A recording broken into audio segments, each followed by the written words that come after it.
I'm Samantha Wells, 26. And 6 months ago, I was slinging coffee and burgers at the Crossroads Diner off Highway 15 Inches, Montana. My uniform reeked of grease, my feet ached, and my truck, which doubled as my bedroom, needed repairs I couldn't afford. 3 years earlier, I'd been set to inherit $850,000 from my father's estate. Then my stepmother, Judith, told me it had all vanished in failed cryptocurrency investments. I believed her until that Tuesday night when I was wiping down the counter and looked up to see my Uncle Howard standing there, the same uncle I'd been told died 3 years ago. Before I dive into my story, I'd love to know where you're watching from. Drop your location in the comments below. If this sounds like the beginning of a nightmare you can't look away from, go ahead and hit that subscribe button. Trust me, what happened after my dead uncle walked into that diner changed everything and might just save you from the same trap my family fell into. To understand how I ended up homeless and working at a roadside diner, you need to know about my family. My father, Richard Wells, built a successful tech security company from scratch. We weren't billionaires, but we lived comfortably in a beautiful home in a Seattle suburb. My childhood was happy until I turned 12, when my mother was diagnosed with aggressive breast cancer. She fought hard for 8 months before passing away. Dad and I were devastated. For almost 2 years, it was just the two of us, trying to navigate our grief. I'd come home from school to find him staring at Mom's photos, and some nights, I'd hear him crying through the walls. He threw himself into work, and I grew up fast, learning to take care of myself, and sometimes him too. Everything changed when Dad attended a technology conference in San Francisco.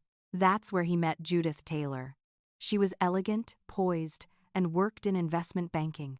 I still remember the first time he brought her home for dinner. I was 14 and immediately suspicious, but she came bearing thoughtful gifts, a journal because Dad mentioned I liked to write, and concert tickets for a band I loved. "I know I could never replace your mother," she told me that night while Dad was in the kitchen. "But I hope we can be friends, Samantha. Your father talks about you constantly." Over the next several months, Judith methodically won us both over. She asked about my interests, attended my school events, and seemed genuinely interested in my life. When Dad wasn't around, she would confide in me about her own difficult childhood, creating a false sense of intimacy between us. Looking back, I can see it was all calculated, but at the time, I was just a teenager desperate for maternal guidance. When Dad proposed to Judith after dating for a year, I gave my blessing. By then, I'd met her daughter Heather, who was 2 years younger than me. Heather was quiet and seemed perpetually bored, but I made efforts to connect with her, offering to share my room until Dad could convert the home office for her.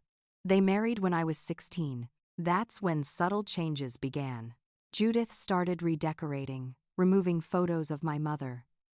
When I protested, she apologized profusely, claiming she just wanted the house to feel like our family home rather than a shrine to the past. Dad took her side, saying it was time to move forward. It was our first real argument since Mom died. Throughout these changes, my Uncle Howard remained my rock, my father's only brother. Howard was a tech genius who'd helped Dad start his business before branching out on his own. Unlike Dad, who wore suits and maintained a corporate image, Howard wore faded jeans and band t-shirts despite his success. He lived about an hour away and would take me hiking or to museums when Dad was busy. Howard never said anything explicitly negative about Judith, but I could tell he was wary. "Just remember who you are, Sam," he told me during one of our outings. "Don't let anyone change that." When I mentioned this comment to Judith, her smile tightened for just a second before she laughed it off. "Brothers can be so protective," she said. "Howard's probably just worried about sharing Richard's attention." I graduated high school and went to college, majoring in business like Dad wanted. During my senior year, he called me, sounding exhausted but happy. His company had received a buyout offer he couldn't refuse. He was selling the business and looking forward to early retirement. "I want to travel with Judith," he said.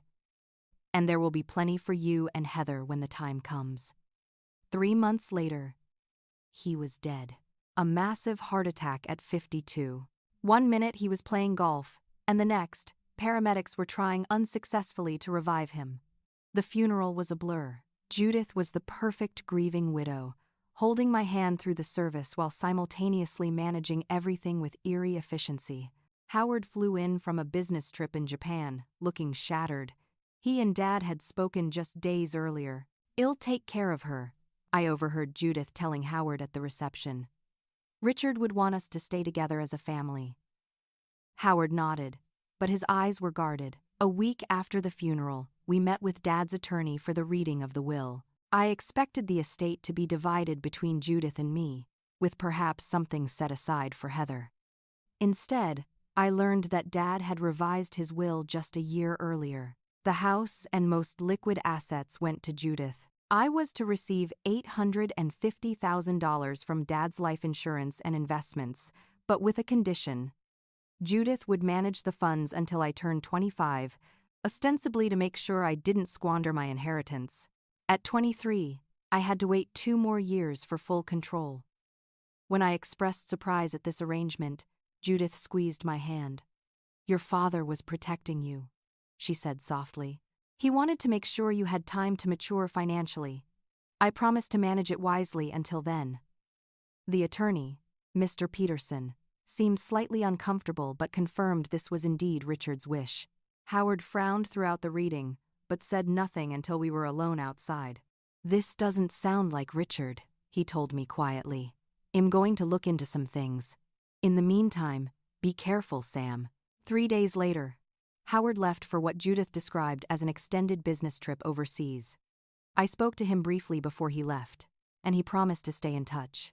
I had no idea that within weeks, Judith would inform me that my uncle had died in a boating accident off the coast of Thailand, a claim I had no reason to doubt at the time. A year passed after Dad's death, and life settled into an uncomfortable routine. I was 24, living in my childhood home with Judith and Heather, working an entry-level marketing job, and trying to ignore the growing tension in the house. Judith had changed. The warm, supportive woman who had won my trust was replaced by someone who scrutinized my every move. She questioned my work hours, criticized my friends, and frequently reminded me that I was living in her home. Gone were our heart-to-heart talks. Now our interactions consisted mainly of her delegating household chores or asking when I planned to move out. Heather, now in college, had transformed too. The quiet, withdrawn girl had become entitled and openly hostile toward me. She helped herself to my clothes and belongings without asking, claimed the best parking spot in the driveway as hers, and made comments about how I was basically a tenant in what should have been my family home too. As my 25th birthday approached, I began asking Judith about my inheritance.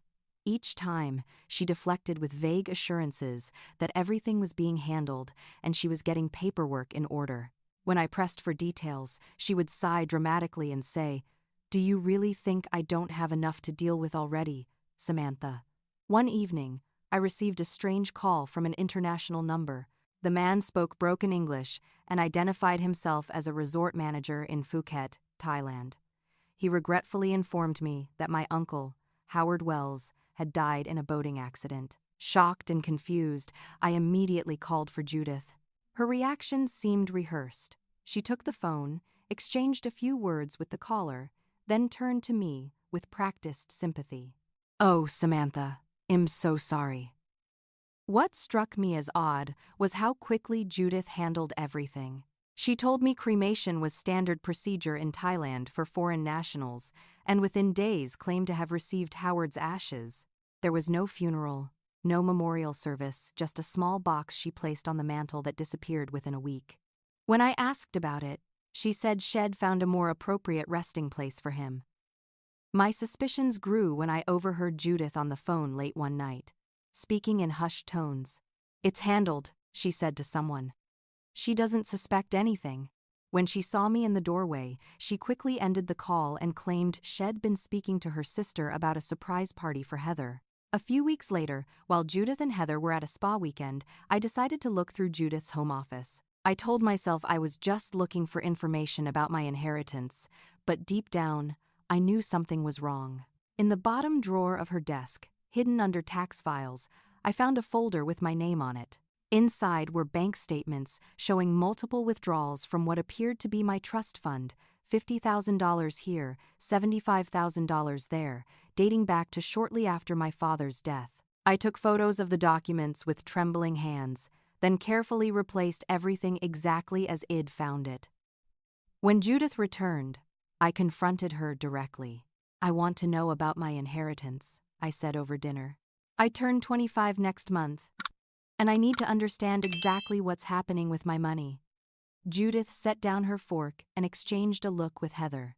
"I was going to discuss this with you next week, but I suppose now is as good a time as any." Her voice took on a rehearsed quality. "Samantha, I've been trying to find the right way to tell you this. There's been a significant problem with your inheritance."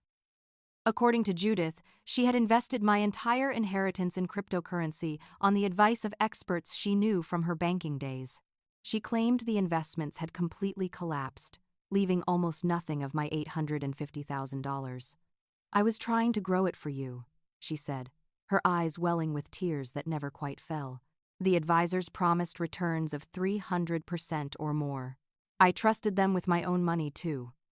When I demanded to see documentation, she produced elaborate statements showing investments in obscure cryptocurrencies I'd never heard of. The documents looked professional, but something felt off about them. "This is impossible," I said, my voice rising. "You lost all of it? Every cent? Don't you dare accuse my mother of anything," Heather shouted, leaping to Judith's defense. "She was trying to help you. She's been managing your ungrateful behind for years, and this is how you repay her?" Judith put on a performance of being wounded by my suspicion. "Your father trusted me with this responsibility. Do you think I wanted to give you this news? I've been sick about it for months." I demanded to speak to the investment advisors myself, but Judith claimed they had disappeared after the collapse. When I suggested involving the police, she became indignant. "And tell them what? That legitimate investments failed? That's not a crime, Samantha. That's just bad luck." That night, I heard them talking in the kitchen when they thought I was upstairs. "She bought it, right?" Heather asked. "Of course she did," Judith replied. Samantha's always been gullible, just like her father. Their laughter felt like ice water in my veins. The next day, Judith's friend Greg came over. I'd met him a few times at dinner parties Judith hosted. A slick, silver-haired man who claimed to be a financial advisor. Judith presented him as a neutral third party who could explain the investment failure to me. Greg sat me down with charts and technical jargon, explaining how volatile cryptocurrency markets could be and how even the experts sometimes got it wrong. When I asked pointed questions about the specific currencies and exchanges used, he became evasive, eventually suggesting that my emotional state was preventing me from understanding complex financial matters. As he was leaving, I saw him squeeze Judith's hand in a way that suggested they were more than friends. Everything about the situation felt wrong, but I had no proof beyond my instincts and some photocopied bank statements that didn't explicitly prove fraud. I knew then that I was on my own, and that recovering my inheritance would require more than just accusations. I needed evidence, and I needed help. The day after confronting Judith, I consulted a lawyer I found through a Google search. Mr. Daniels listened patiently to my story in his small office above a dry cleaner's, his expression growing increasingly troubled. "Miss Wells, I don't want to discourage you," he said when I finished, "but this is going to be difficult to prove. Without clear evidence of fraud, it becomes your word against your stepmother's. And unfortunately, the will gives her legal authority over the funds until you turn 25. "But I have the bank statements showing withdrawals," I insisted. "Which she could claim were legitimate investment transfers," he countered. "We need documentation showing where that money actually went, proof that these cryptocurrencies never existed or that she transferred the funds to personal accounts." I left with a list of documents to try to obtain and a $300 bill I could barely afford. When I returned home, I immediately noticed something was wrong. My laptop wasn't where I'd left it. When I found it, the password had been changed. After several attempts, I managed to get in, only to discover that files had been accessed and my browser history cleared. That night, I set up my phone to record while I slept, hiding it between books on my shelf. In the morning, I played back the recording and heard my bedroom door opening around 2 a.m., followed by the sound of drawers being carefully opened and closed. Things began disappearing from my room: jewelry my mother had left me, important documents, and personal mementos. When I confronted Judith, she looked at me with rehearsed concern.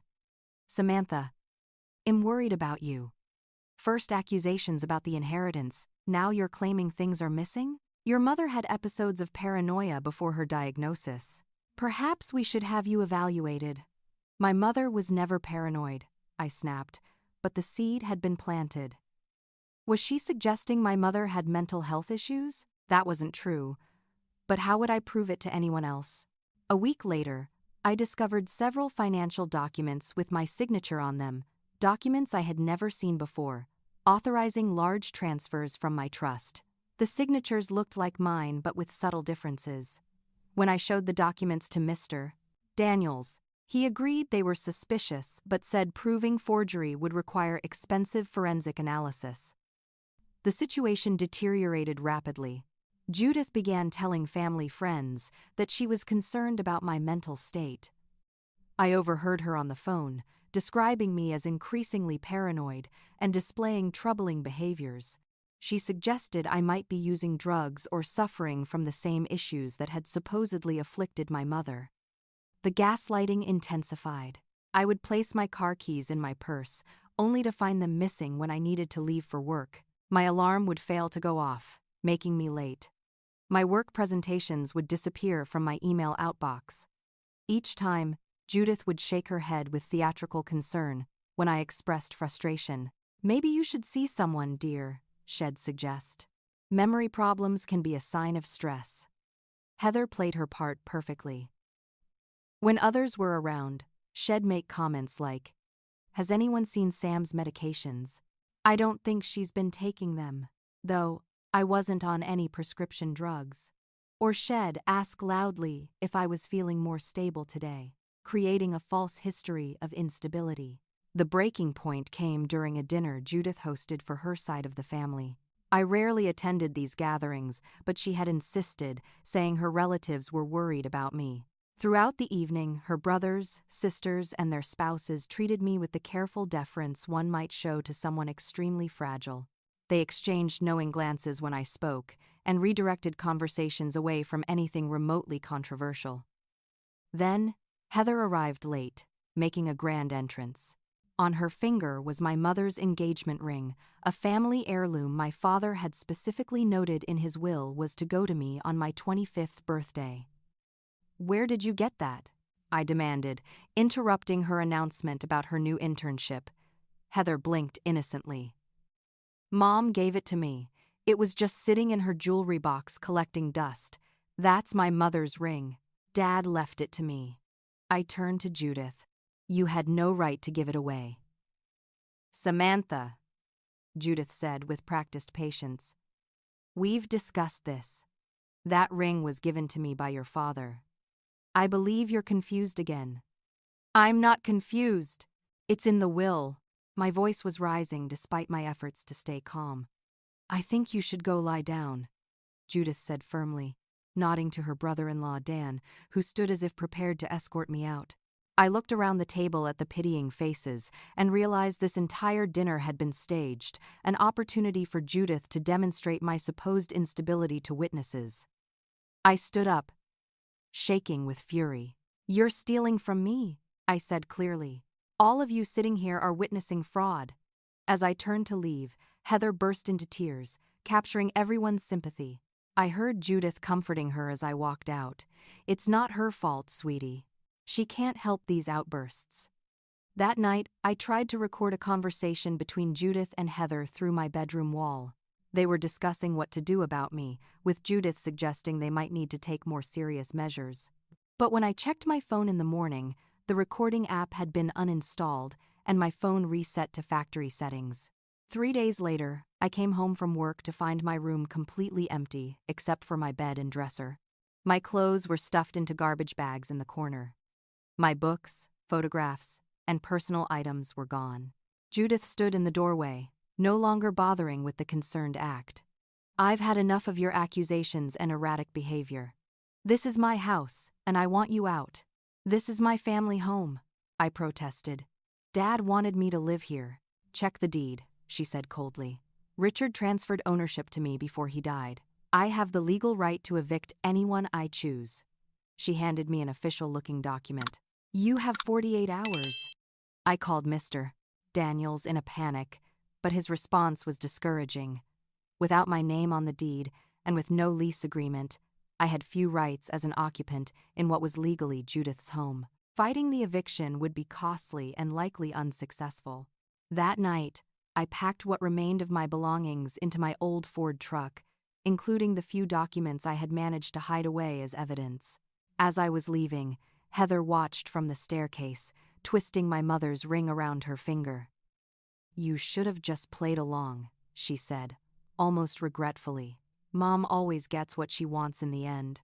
I realized then that I wasn't just fighting for money. I was fighting against people who had systematically worked to destroy my connection to my parents, my home, and even my sense of reality. But with nowhere to go and almost no resources, my options were painfully limited. The reality of homelessness hit me hard and fast. I had exactly $843 in my checking account, a truck with 178,000 miles on it, and no place to go. I spent the first night parked at a 24-hour Walmart, too afraid to sleep, watching shoppers come and go under the fluorescent lights until dawn broke. With my limited funds, I checked into the cheapest motel I could find, a dingy place called the Westside Inn that charged $59 per night. I calculated I could stay for about 2 weeks while looking for work and a more permanent solution. The room smelled of cigarettes and the shower ran lukewarm at best, but it had a lock on the door and a bed that wasn't the back seat of my truck. Each morning, I'd dress in my most professional clothes and head out to look for jobs. I applied for everything: office work, retail positions, restaurant jobs. But Judith's influence extended further than I'd imagined. At 3 different interviews, I could tell from the interviewer's expression that they recognized my name. One woman actually said, "Wells? Are you related to Judith Taylor Wells?" When I acknowledged that she was my stepmother, the interviewer's demeanor changed instantly. "I'm sorry, but I don't think you'd be a good fit for our company culture," she said, shuffling my resume into a drawer without looking at it again. Later, I learned through a sympathetic receptionist that Judith had been warning her business contacts about me, describing me as unstable, untrustworthy, and potentially violent. In our tight-knit business community, her words carried weight. By day 10 at the motel, my funds were dwindling fast, and I still had no job prospects. I expanded my search area, driving 40 miles out of the city to apply for positions where Judith might have less influence. That's how I found the Crossroads Diner, a truck stop restaurant on Highway 15, well outside Seattle. The owner, Ruby Parker, was a no-nonsense woman in her 60s, with silver-streaked hair pulled into a tight bun. She looked me up and down when I walked in, asking about the waitress wanted sign in the window. "Ever waited tables before?" she asked. "No, but I'm a fast learner," I replied, trying to sound more confident than I felt. 12-hour shifts, minimum wage plus tips. Truckers are decent tippers if you're fast and don't mess up their orders. Weekends and holidays mandatory. Still interested? I started that afternoon. The work was physically demanding, carrying heavy trays, being on my feet for 12 hours straight, dealing with tired truckers and occasional drunks from the adjoining bar. But Ruby was fair. And the other waitress, Abigail, showed me the ropes. When my motel money ran out, I faced the reality I'd been dreading. Living in my truck. I found a secluded spot behind the diner where Ruby let me park overnight. I converted my back seat into a makeshift bed using blankets I bought at a thrift store. The first night, I cried myself to sleep, thinking about how just months earlier I'd had a home and a future that included financial security. Daily life became an exercise in problem solving. I showered at a truck stop that offered facilities for $7. I used the diner's bathroom during shifts and brushed my teeth there. I joined a gym with a $10 monthly fee, primarily to use their showers on my days off. I kept my clothes in plastic bins in my truck, carefully organizing them so I wouldn't appear homeless to customers or coworkers. Abigail, who worked the same shift, became the closest thing I had to a friend. She was around 40, with a kind face and practical manner. She noticed things: how I always arrived early and left late, how I never mentioned going home, how I washed my uniform in the diner's sink after closing. But she didn't pry. One night, about a month into this arrangement, my truck wouldn't start. The battery was dead, and after a jump start from a kind trucker, the mechanic at the service station next door informed me that I needed a new alternator, a $400 repair I couldn't afford. "I can do payments," I offered desperately. The mechanic, Dave, looked uncomfortable.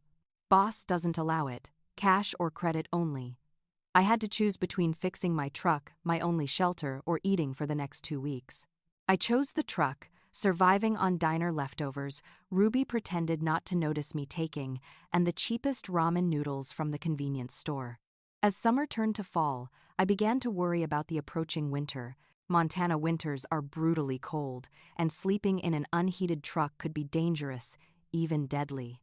I started researching homeless shelters in the area, but the nearest one was 30 miles away in the opposite direction from the diner. Without reliable transportation, I couldn't maintain my job and stay at the shelter.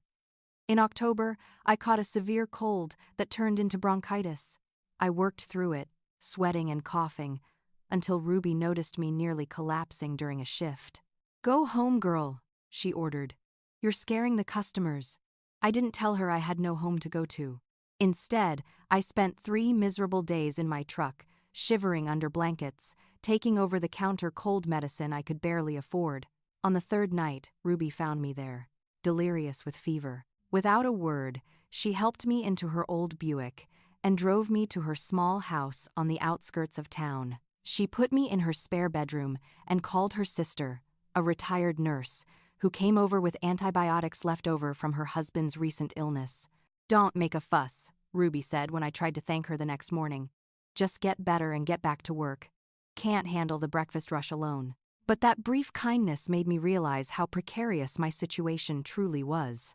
One serious illness or injury could leave me completely destitute or worse. I had no health insurance, no safety net, no family to call for help. While recovering at Ruby's, I used her computer to check social media. I hadn't logged into my accounts for months, partly because I couldn't bear to see my old life, and partly because I was afraid Judith might be monitoring them. What I found made me physically ill. Heather had posted photos of her newly renovated bedroom, my old room, completely transformed with expensive furniture. There were pictures of her and Judith on vacation in the Maldives, at designer stores in New York, at exclusive restaurants. In one photo, Heather was showing off a brand new BMW with the caption, "Best graduation gift ever. Thanks, Mom." I scrolled through months of evidence that they were living luxuriously off what I strongly suspected was my inheritance. The final blow was a post announcing Heather's fashion consulting business, which she was starting with seed money from Mom. The timing aligned perfectly with when I should have received control of my trust fund. When I returned to work in my truck, I felt completely defeated. I had no proof that would stand up in court, no money for legal help, and no way to fight back against Judith's systematic destruction of my life. For the first time, I considered giving up, accepting that the money was gone, and trying to rebuild from nothing. That night, huddled in my truck as temperatures dropped below freezing for the first time that season, I wondered if anything would ever change. Little did I know that change was about to walk through the diner's door. The Crossroads Diner had a predictable rhythm. Truckers came through in waves.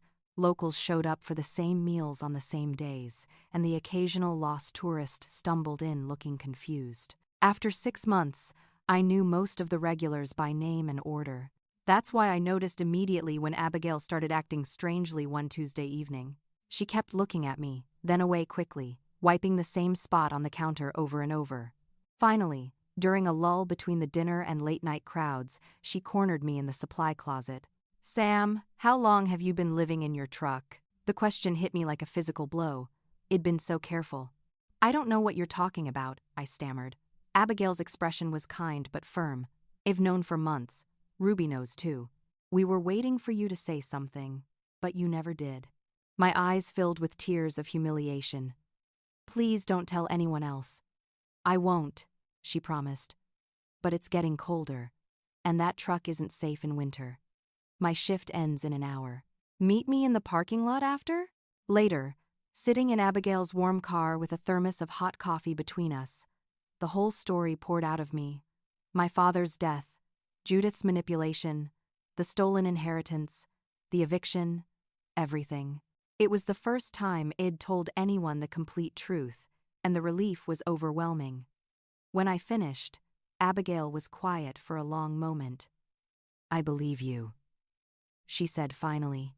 3 simple words, but they broke something open inside me. Someone believed me. I wasn't crazy. "There's something I should tell you," Abigail continued. "Before I moved here, I worked for Goldman Sachs as a financial analyst. I left after a divorce, needed a complete change." I stared at her in disbelief. This waitress, who had been showing me how to balance 5 plates at once, had been a Wall Street financial analyst. "If you're willing to trust me, I'd like to look at whatever documents you saved," she offered. The next evening, we met at her small apartment. I brought the folder of papers I'd kept hidden in my truck, bank statements, copies of my father's will, the fake cryptocurrency investment reports, and a few other documents I'd managed to save. Abigail spread them across her kitchen table, examining each one carefully. "These crypto investment statements are definitely fabricated," she said, pointing to inconsistencies in the formatting and transaction codes. "And these withdrawal records show a pattern that doesn't match legitimate investment practices." She took detailed notes, explaining what each document revealed and what was still missing from our evidence. "The key is finding where the money actually went," she explained. "These withdrawals left your trust fund, but where did they land?" Abigail's boyfriend Derek came over while we were working. He was a burly man with a surprisingly gentle manner who worked in cybersecurity for a regional bank.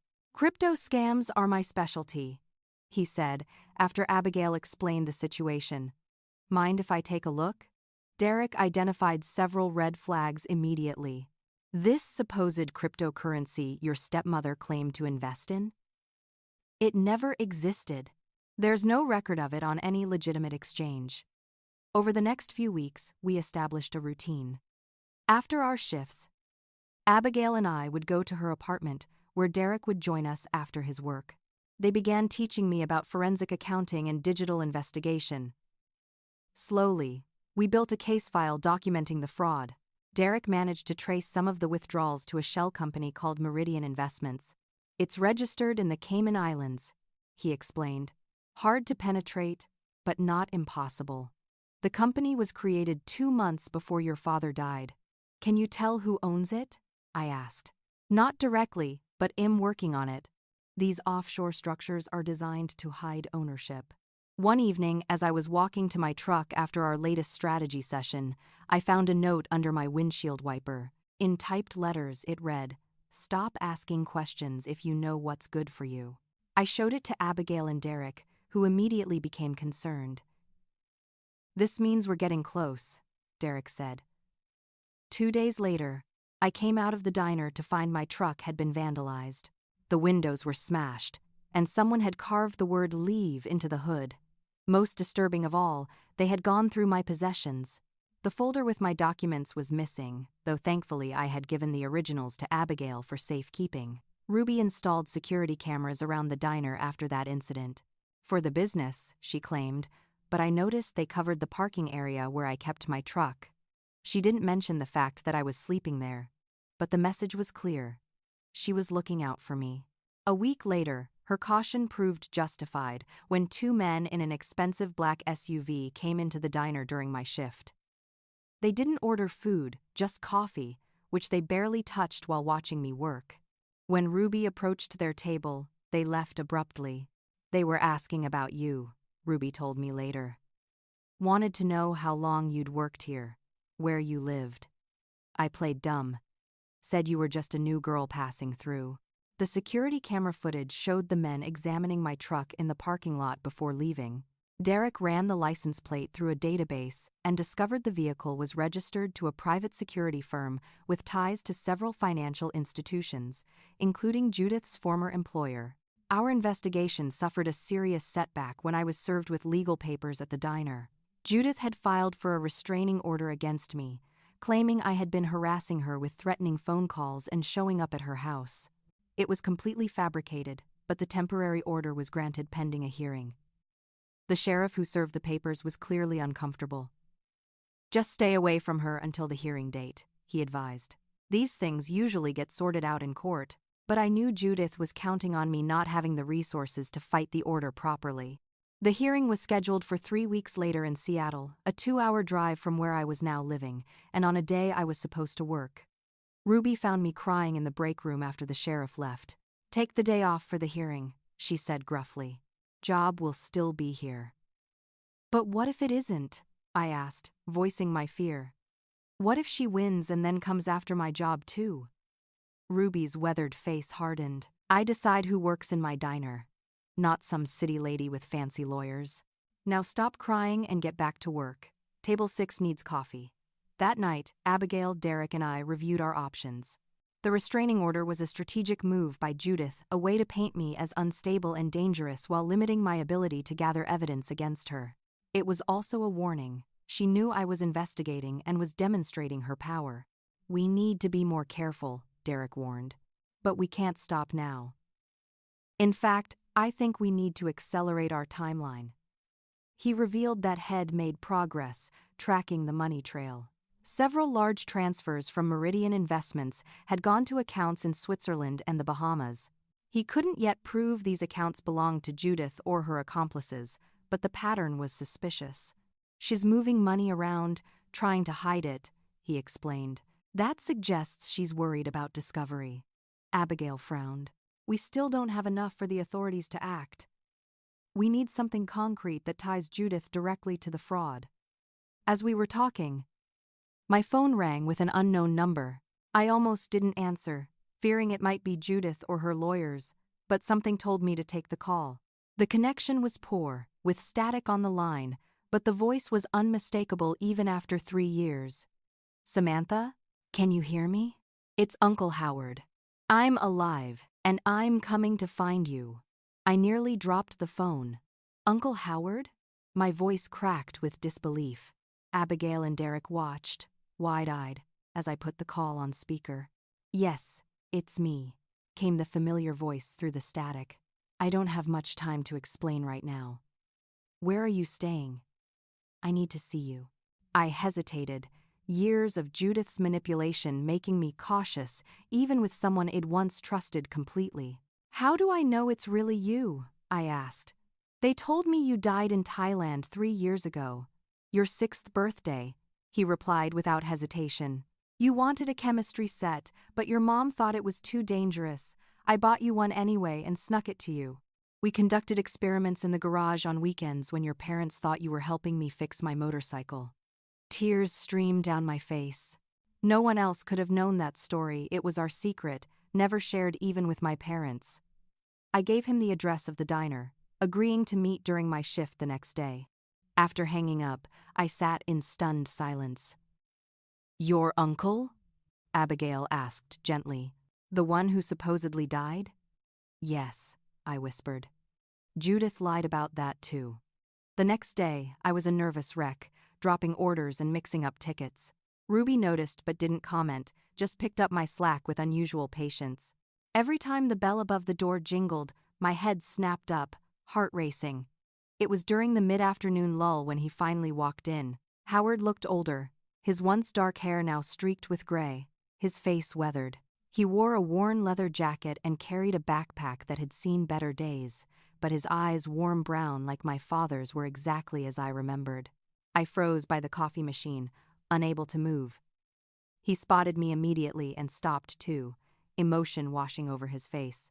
Then I was running across the diner, customers forgotten, and throwing myself into his arms, sobbing uncontrollably. Ruby appeared beside us. "Take your break, Sam.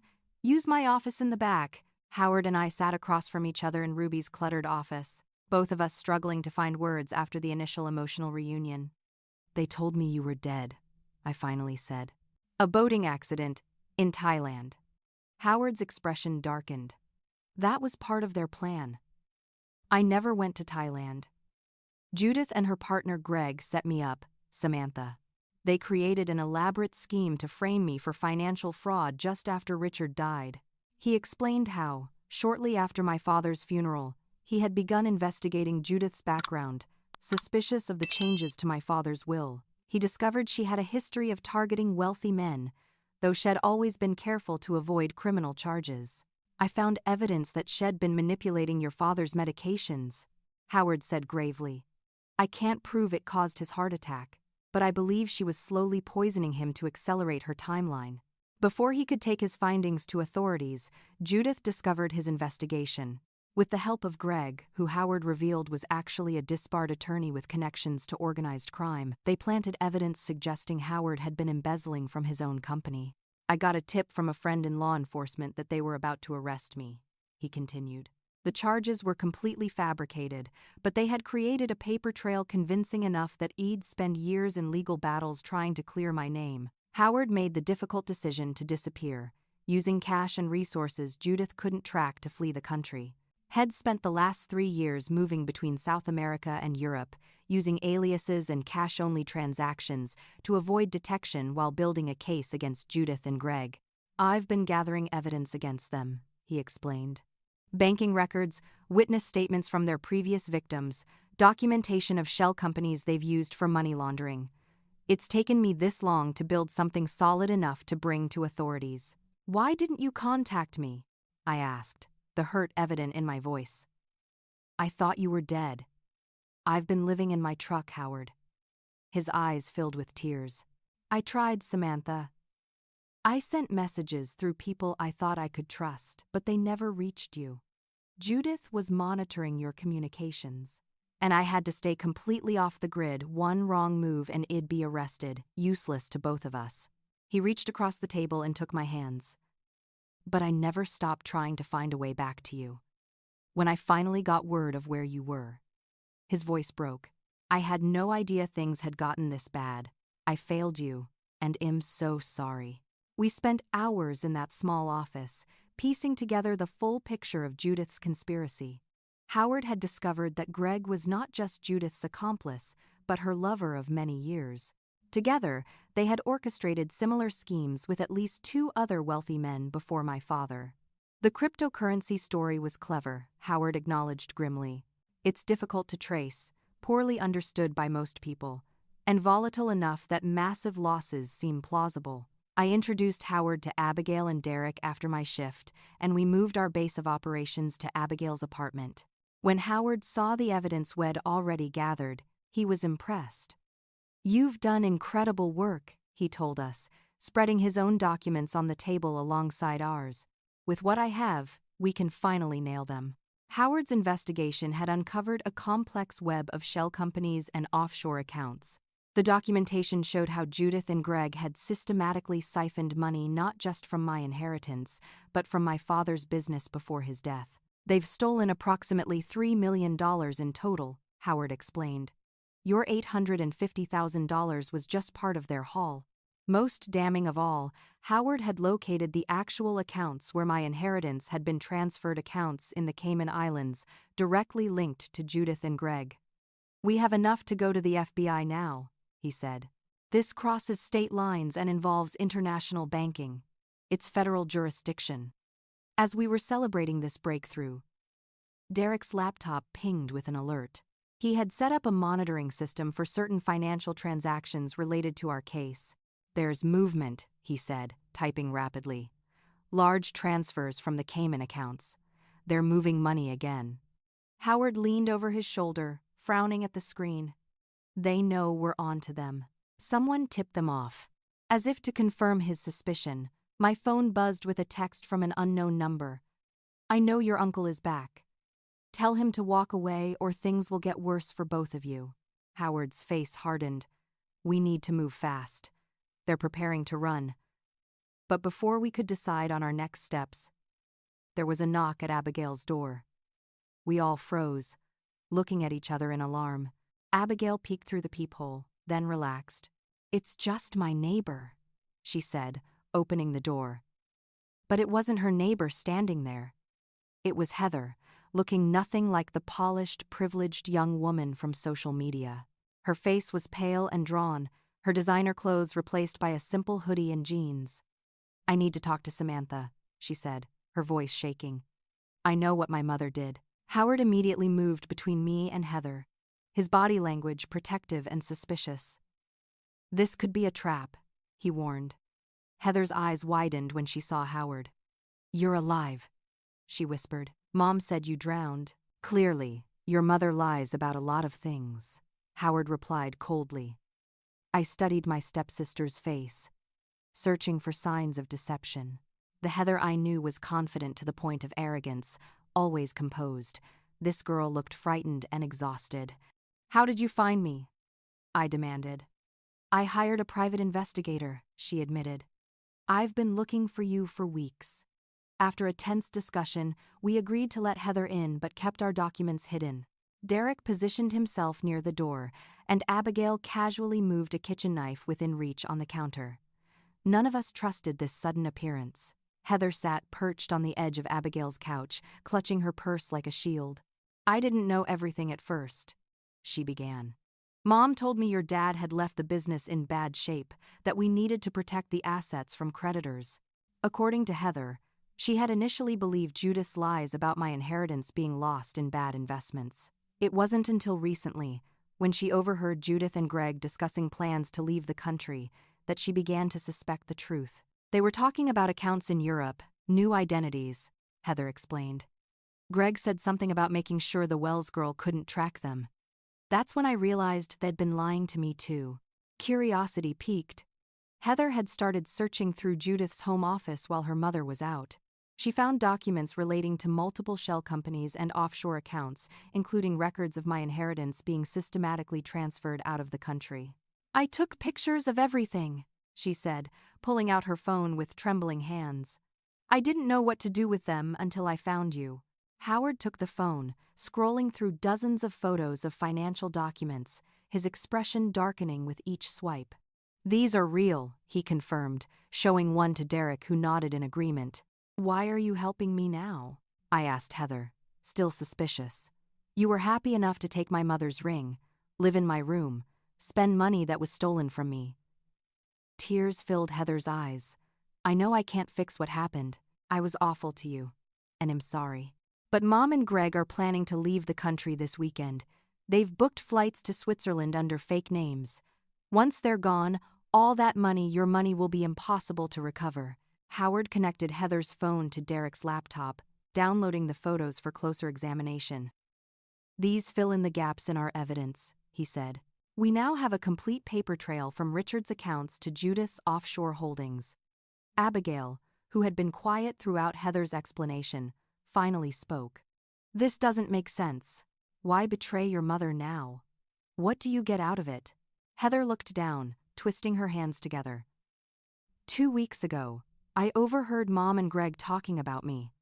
Greg said I was a liability who knew too much. Mom agreed that they needed to cut all ties once they were settled abroad. Her voice broke. She was going to abandon me too.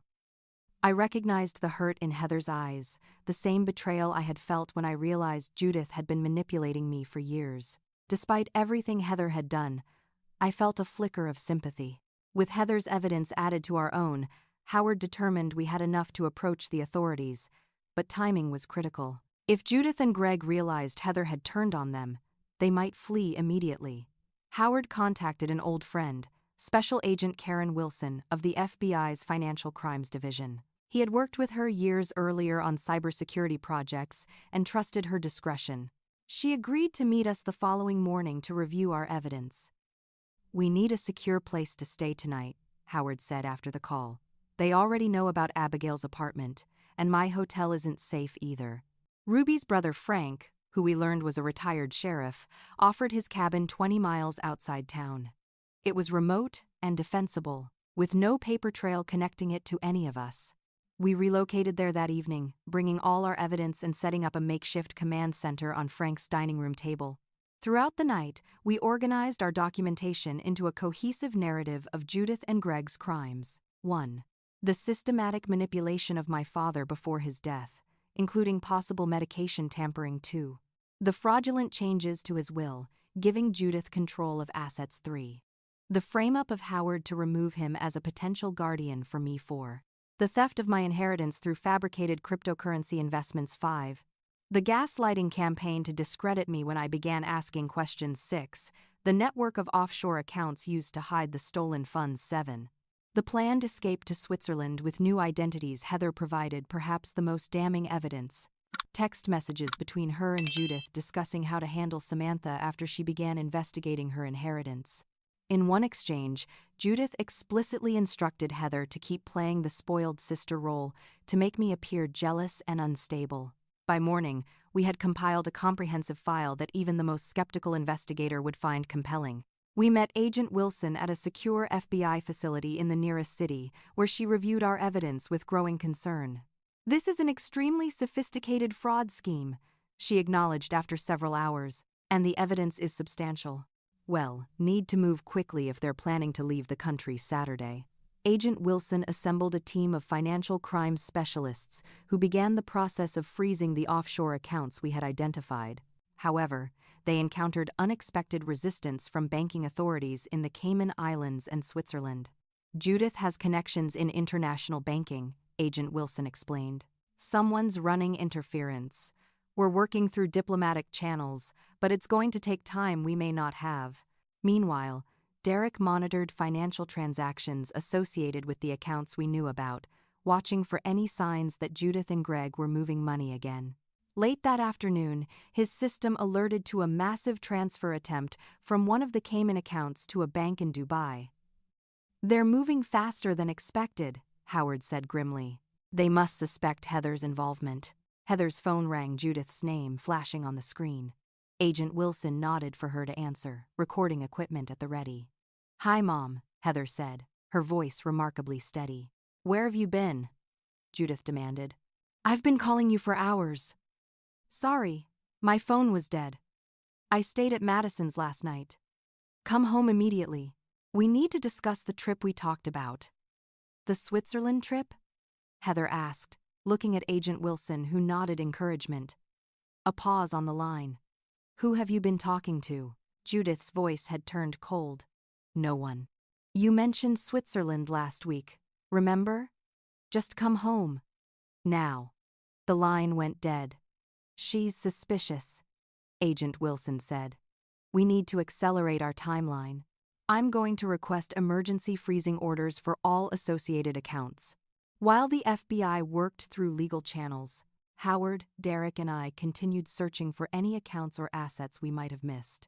Abigail used her financial expertise to analyze the money flow patterns, identifying likely locations for additional hidden funds. Frank, who had been quietly supportive throughout, revealed he had connections in the international banking security community from his law enforcement days. He made several calls, speaking cryptically about potential system vulnerabilities that might need immediate attention. Within hours, we received word that several major Swiss banks had suddenly flagged accounts associated with Judith and Greg's aliases for security review, effectively locking them down without the lengthy legal process normally required. "Sometimes the old ways work best," Frank said with a wink when I thanked him. By evening, Agent Wilson confirmed that they had successfully frozen over $2.8 million in assets connected to Judith and Greg's operation. The FBI had also obtained warrants for their arrest on charges of wire fraud, money laundering, identity theft, and conspiracy. "Well, take them into custody tomorrow morning," she told us. "I'd advise all of you to stay here at the cabin until the operation is complete. We don't know how desperate they might become if they realize their assets are frozen." That night, as we waited anxiously for morning, Heather approached me on the cabin's small porch where I had gone for fresh air. "I have something for you," she said, holding out her closed fist. When she opened it, my mother's engagement ring lay in her palm. "This should have been yours all along.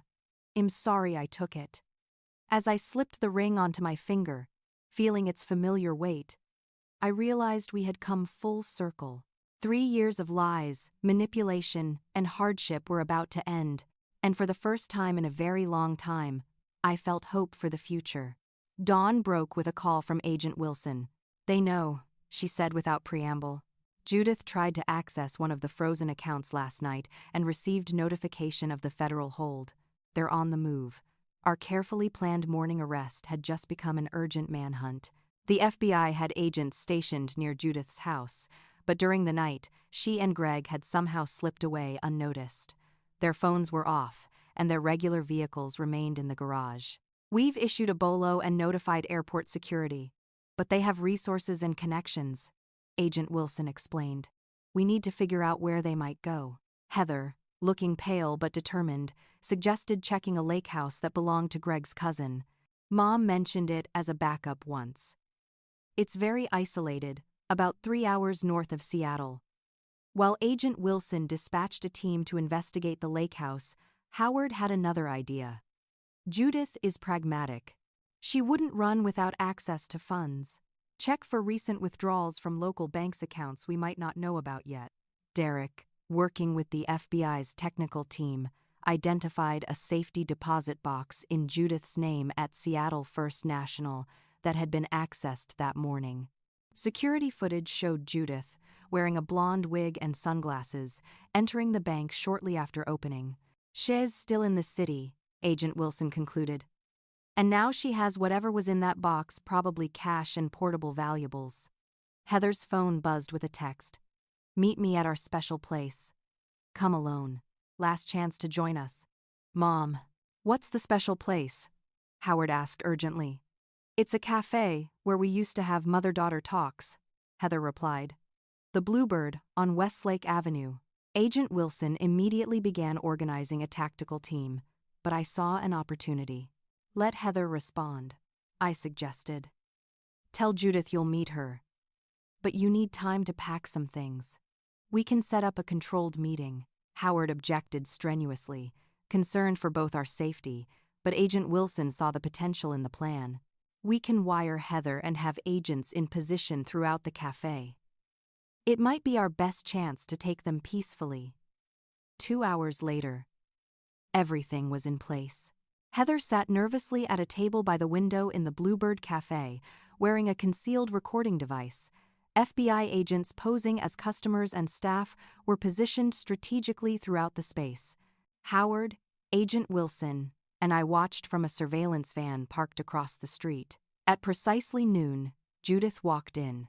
She had abandoned the blonde wig, but wore large sunglasses and a scarf over her hair. She scanned the cafe carefully before approaching Heather's table. You're alone? She asked, remaining standing. Heather nodded. I did exactly what you said, Mom. Judith slid into the chair opposite her daughter, removing her sunglasses to reveal tired, suspicious eyes. We don't have much time. Greg is waiting with the car 3 blocks from here. We're driving to Canada tonight. What about the money? Heather asked, following the script we had prepared. I thought everything was frozen. A tight smile crossed Judith's face. Not everything, darling. I've been planning this for years. There are always contingencies. Through our headsets, we heard Judith explain that she had stockpiled cash, gold, and bearer bonds in safety deposit boxes under various names. She also had a separate account in Dubai that the authorities hadn't discovered yet. There's more than enough for us to start over, Judith assured Heather. We just need to get out of the country. I have contacts who can provide new identities once we're in Europe. What about Samantha? Heather asked, going off script. She's living in her truck, Mom. She has nothing. Judith's expression hardened. Samantha was collateral damage. I needed Richard's assets, and she was in the way. It's unfortunate, but that's business. And Uncle Howard? You told everyone he was dead. Howard was too smart for his own good, Judith replied dismissively. The drowning story was convenient. No body, no questions. Greg handled the paperwork.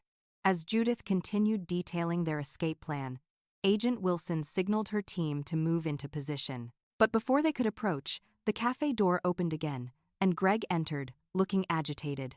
We need to go now, he said urgently to Judith. Something's wrong. The car was tampered with.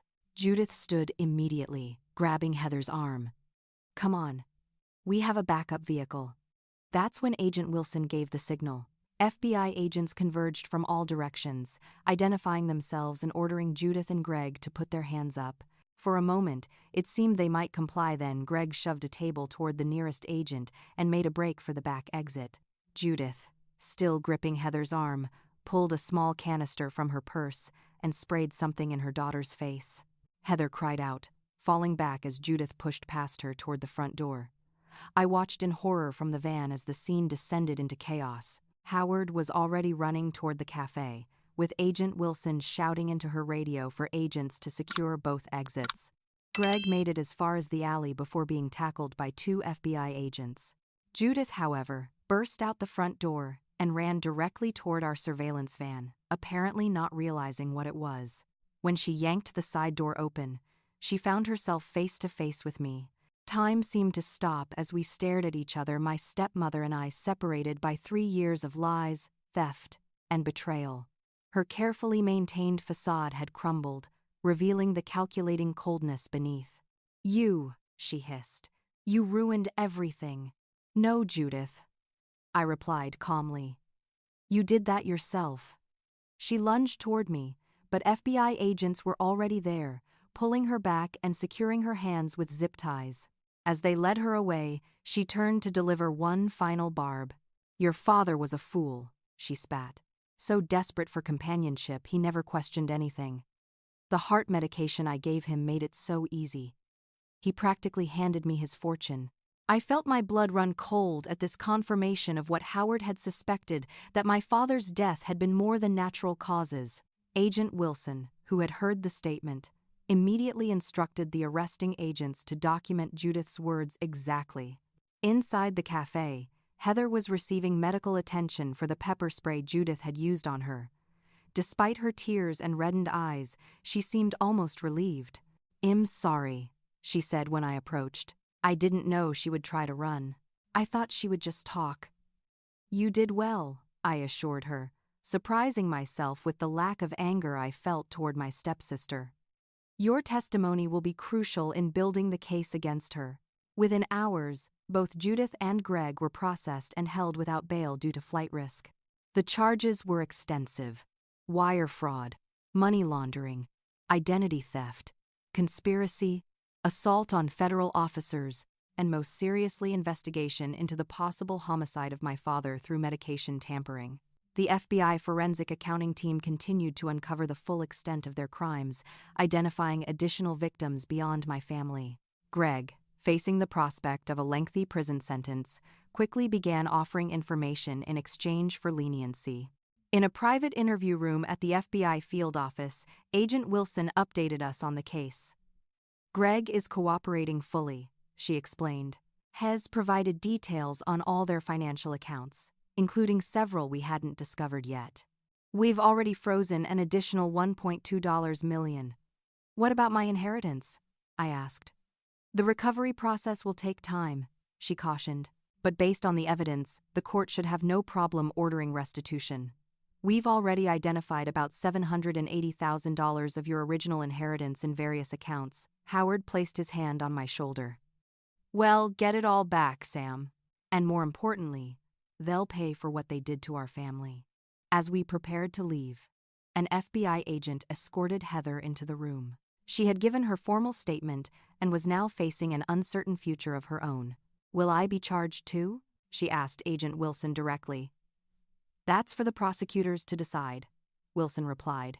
"Your cooperation will be taken into consideration, but you did benefit from the fraud, even if you weren't fully aware of it." I found myself speaking up.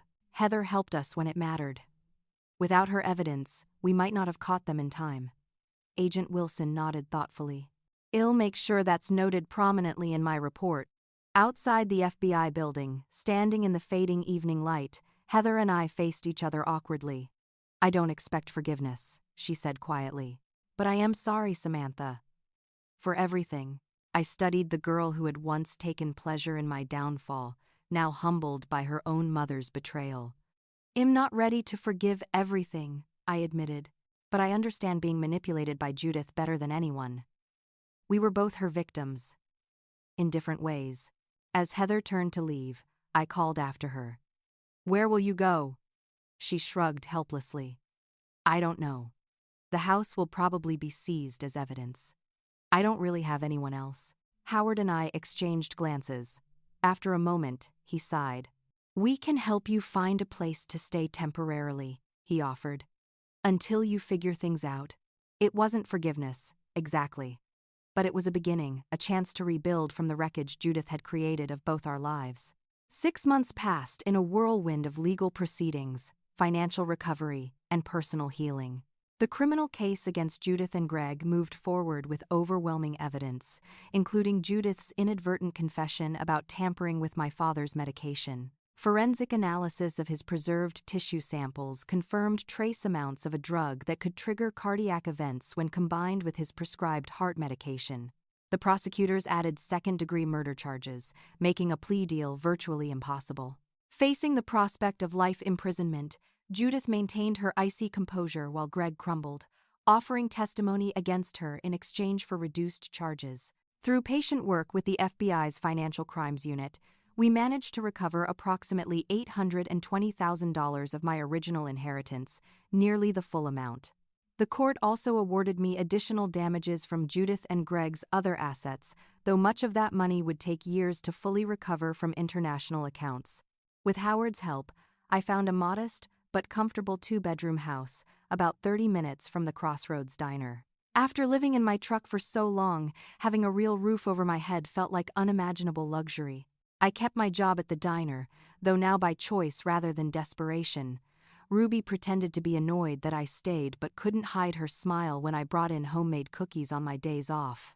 My relationship with Howard flourished as we rebuilt our family bond.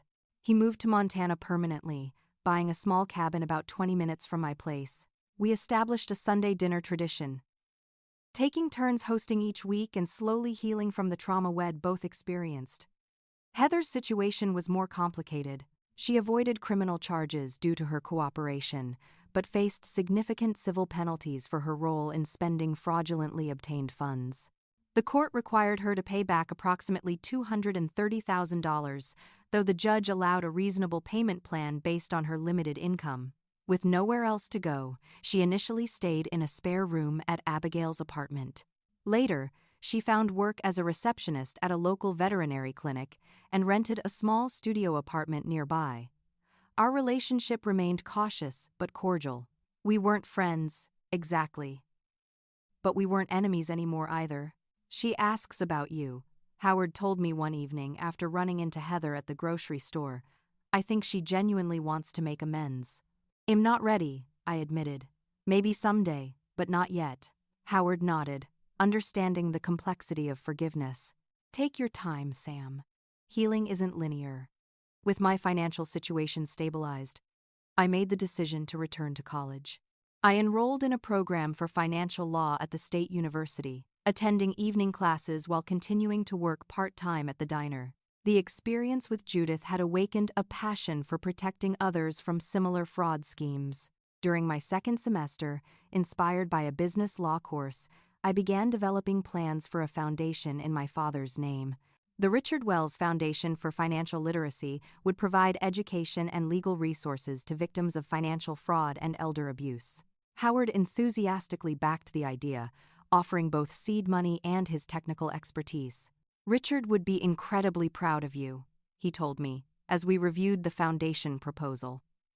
"You've taken something terrible and turned it into something that will help others." My relationship with Ruby and Abigail evolved from workplace friendship into chosen family. Ruby, despite her gruff exterior, became something of a surrogate grandmother, regularly sending me home with containers of homemade soup and practical advice. Abigail and Derek invited me for monthly game nights at their apartment, where the conversation never turned to the case unless I brought it up first. One year after Howard walked into the diner, we celebrated with a special dinner at Ruby's place. She closed early for the private event, putting up a handwritten sign that simply read "Family Gathering." Ruby, Abigail, Derek, Howard, Frank, and even Agent Wilson gathered around the largest table. The only person missing was Heather, whom I hadn't been ready to include despite Howard's gentle encouragement. As Ruby served her famous pot roast, she announced gruffly, "No payment tonight. Family eats free." "I can pay, Ruby," I protested, no longer the destitute waitress living in her truck. "Did I stutter?" Ruby replied, but her eyes were kind. "Some things matter more than money, girl. You should know that by now." Later that evening, sitting on Ruby's porch swing with Howard, I reflected on the journey that had brought me here. I never thought I'd say this, I admitted. But in some ways, losing everything was the best thing that could have happened to me. The homelessness and poverty were the best thing? I laughed. Not that part, obviously. But if Judith hadn't stolen my inheritance, I would have just taken the money and gone on with my life. I would never have discovered what I'm really capable of, or who my true friends are. You would have found your way eventually, Howard said confidently. You're your father's daughter, resilient and smart. The mention of my father brought a familiar pang of grief, but now it was tempered with something like peace. Do you think he would be disappointed that I couldn't protect what he left me? Howard shook his head firmly. Richard didn't leave you money, Sam. That was just a thing, a resource.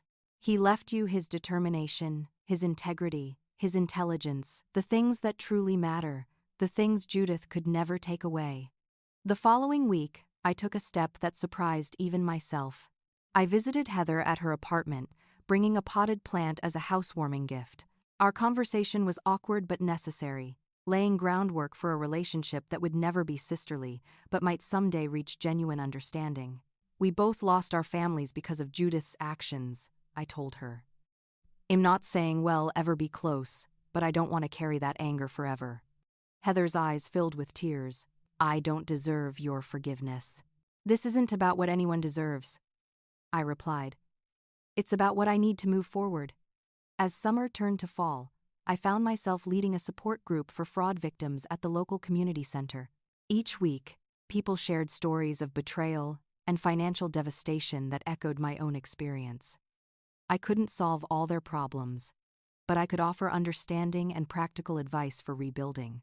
After one session, a young woman named Lily approached me.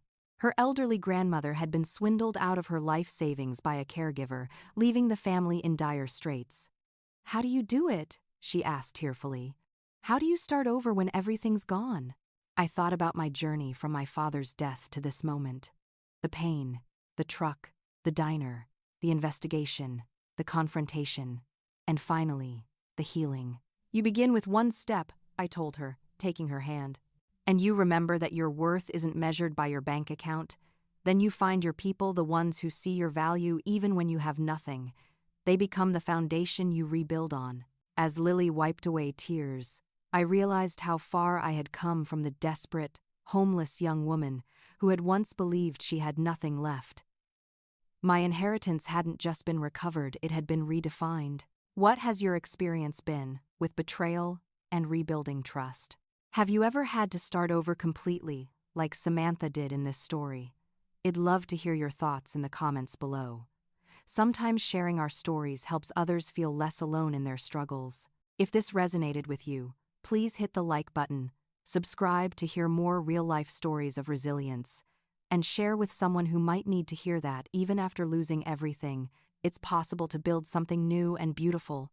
Thank you for listening to my journey.